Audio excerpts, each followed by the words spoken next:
Coach Shaq, Valdez at Alas Team. Target ang podium ngayong paparating na AVC Cup 2026.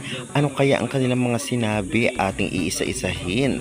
Kaya before that guys, please nakikiusap ako. Huwag niyong kalimutan mag-like, comment, and subscribe and pahit na notification bell for more PVL, UAAP volleyball updates dito sa Pilipinas. Maraming salamat sa support.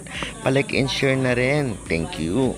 Nagsama-sama nga ang coaching staff at syempre ang mga players ng Alas kung saan ay talagang may pa-forum. Grabe ito at dahil dito sinabi nga ni Coach Shaq na ang goal muna is paano mapalakas ang team natin.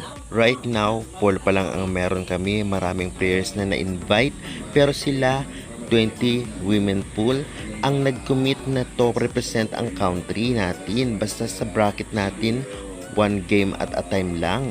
Kitang-kita sa kanyang sinabi na talagang gusto mo palakas ang team dahil alam naman natin nakakabuo pa namang ng bago dahil sa pag-back out o pag-withdraw ng karamihang Alas Pilipinas player ng nakaraan.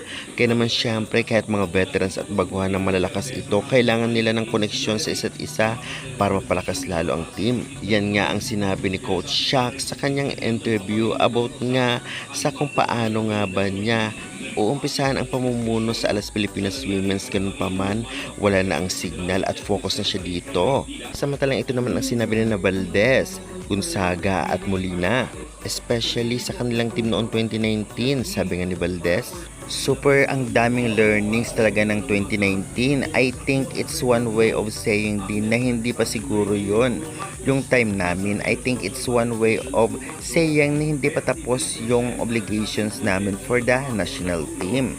Yan nga ang sabi ni Valdez. Sabi naman nitong ngang si Gonzaga, actually yung 2019 greatest molto namin yon.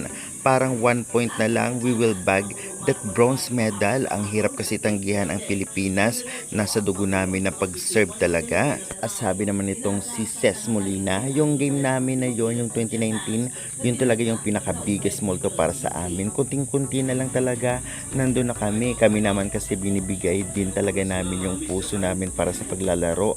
Andito talaga yung kaya namin ibigay para sa bansa natin.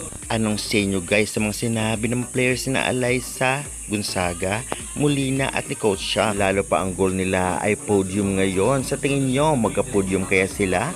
Pa-comment ka dyan sa baba and pa-subscribe for more volleyball updates.